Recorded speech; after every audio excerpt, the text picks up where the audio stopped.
There will never be a point in your time, in your life, where it's the right time to do a great thing. If you're waiting for that perfect moment, that perfect timing, it's not going to happen. You know what you have to do? You have to create the perfect time and the perfect opportunity and the perfect situation. Is that a lot of people become comfortable. They stop growing. They stop wanting anything. They become satisfied. People getting ready to go to jobs that they don't like. Jobs that are making them sick. You see, when you're not pursuing your goal, you are literally committing spiritual suicide. When you have some goal out here that you're stretching for and reaching for that takes you out of your comfort zone, you'll find out some talents and abilities you have that you didn't know you have. When the messenger of misery visits you, what are you going to do? What will keep you in the game? There are things that you think you'll never need to know, that you may only need to know one time in your life, but that could save your life because you had that knowledge. Unless you attempt to do something beyond that which you've already mastered, you will never grow. What is it that you looked at some point in time and you decided that you couldn't do it, that you talked yourself out of it? You're waiting on your next door neighbor to make it happen for you, it may not happen. If you're waiting on your mother or your father, they may be so ancient in their thinking that they don't understand this opportunity that you have. And if you're waiting on them, it may never get done. You don't beg average people to be phenomenal. You don't beg good people to be phenomenal. You just are phenomenal and you will attract phenomenal. What reason can you remember that you can call on, that you can reach on, that can make you get back up? Find that reason. If you're not where you are, if you're not where you want to be, if you don't have what you want to have, if you're not where you think you should be at this particular place, it has nothing to do with the system, but it has everything to do with the fact that you're not making the sacrifice. I want you to make that dream become a reality, because if you don't, you will be working for somebody else to make their dreams become a reality. Everybody is against you or don't believe in you no more.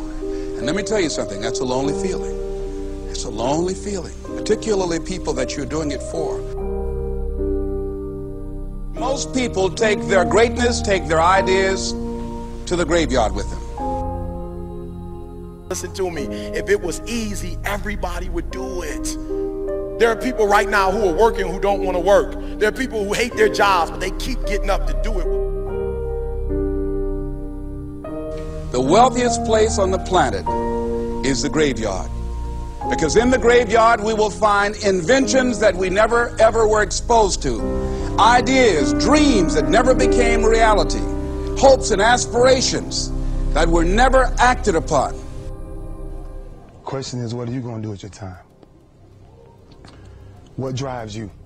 And greatness is a lot of small things done well.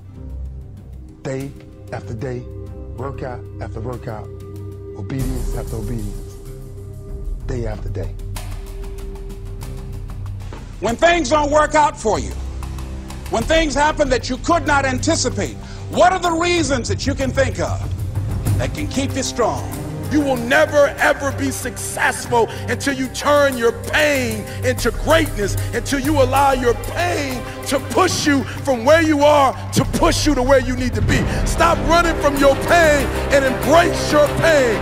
Your pain is going to be a part of your prize, a part of your product.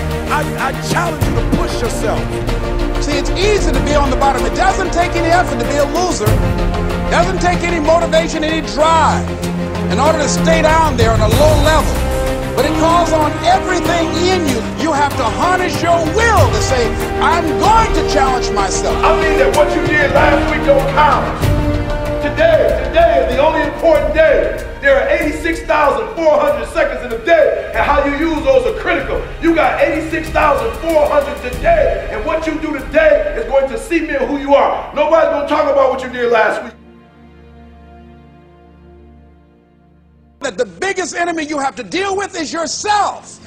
There's an old African proverb that says, if there's no enemy within, the enemy outside can do us no harm. You you have this opportunity of a lifetime. It means absolutely nothing if you don't take advantage of it in the lifetime of this opportunity. I got a saying that when life knocks you down, try and land on your back, because if you can look up, you can get up. If you want a thing bad enough to go out and fight for it, to work day and night for it, to give up your time, your peace, and your sleep for it, if all that you dream and scheme is about it, and life seems useless and worthless without it. See, it's time now. If you want to make this your decade, you've got to start saying yes to your life. You've got to start saying yes to your dreams, yes to your unfolding future, yes to your potential, as opposed to saying no. When you die, die on E. Leave no dream left behind, guys. Leave no opportunity left behind. When you leave this earth, accomplish every single thing you can accomplish. Listen to me, you're going to be here one day, but you'll never get here if you give up, if you give in, if you quit. And finally, guys, you got to want to succeed as bad as you want to breathe.